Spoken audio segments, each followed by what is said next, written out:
Hi everyone, welcome back to my channel Gistos TV. My return subscribers, I really appreciate you all. My new viewers, you're welcome. Please make yourselves comfortable. Don't forget to like and share my videos, and don't forget to comment nicely. Yes, if you've not subscribed to my channel, Edjo, please subscribe, like and share my videos. Okay guys, so they said with Naomi and Ooni of Ife are really planning something huge. I mean, the welcome back party of Queen Naomi into the palace, but as the seventh wife now, that's the only way she can come back to the palace. And of course, all necessary rituals has been done behind the scene.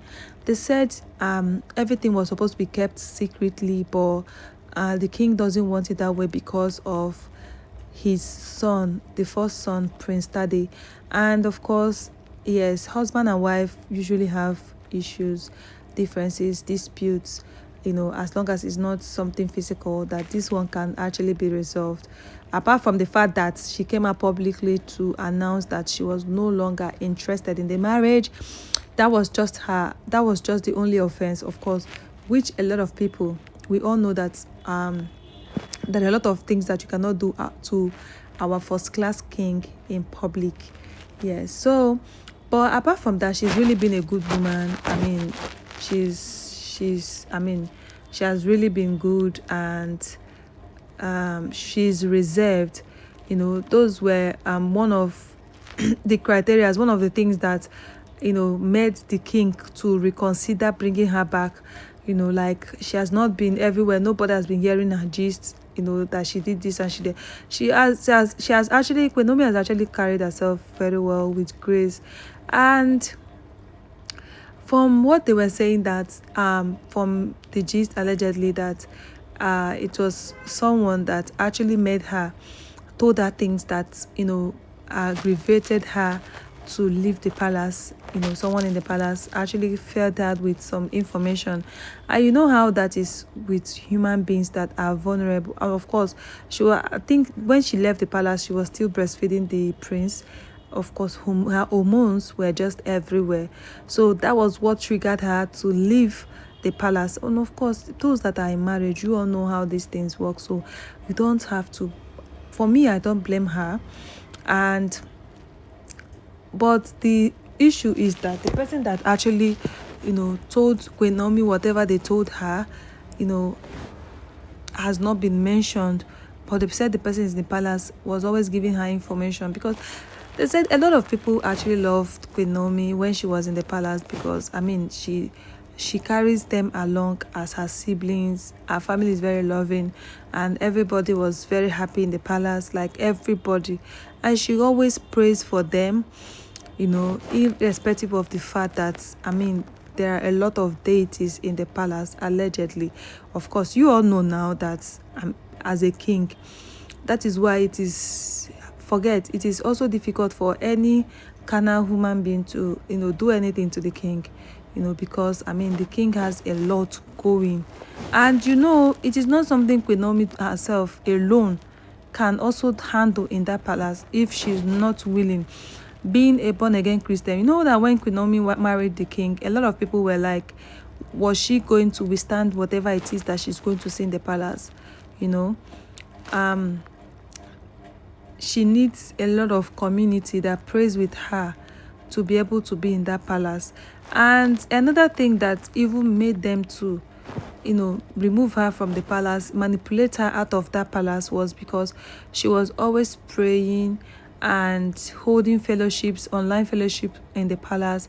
And of course, the one that burst their bubbles was that she was always hosting crusades in front of the palace. And you all know how that is. And you all know that the palace is not an ordinary place. Of course, when someone said there are like 200 and something deities in the palace, allegedly, I didn't doubt it, because I mean, for a while I stopped and I thought of, God, you sent Queen Naomi to the palace in the first place. You understand? You sent her, you told her to go, and that everything was going to be all right. Of course, everything was actually all right. She was the first person to break whatever curse it was of not being able to have a male child, or the king not being able to have a child to anybody that he is culturally, traditionally married to, or a child, not even a male child, a child. So when Queen Naomi married the king, they were like that she was not going to give birth to a child, talk more of a prince, a son. But God came through. I mean, she took in, no delay in pregnancy. She took in and she delivered of a bouncing baby boy, Prince Daddy. You understand? So she was one of the first people that broke whatever curse that was there, which shows that God actually sent her to the palace.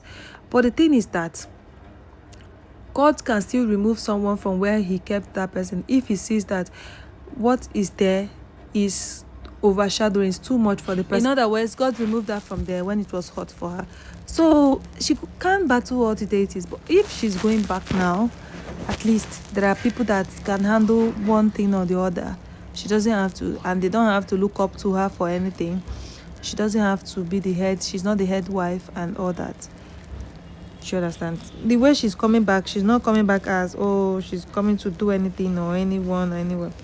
She's just coming back for her son, but she doesn't have to be in the palace. She doesn't have to be known or seen, but at least she's being known as the king's wife, so that in future she will still be recognized as the king's wife. Anyways, congratulations to her and the king as they are settling things, and of course parenting, co-parenting nicely. So that's what is really going on right now.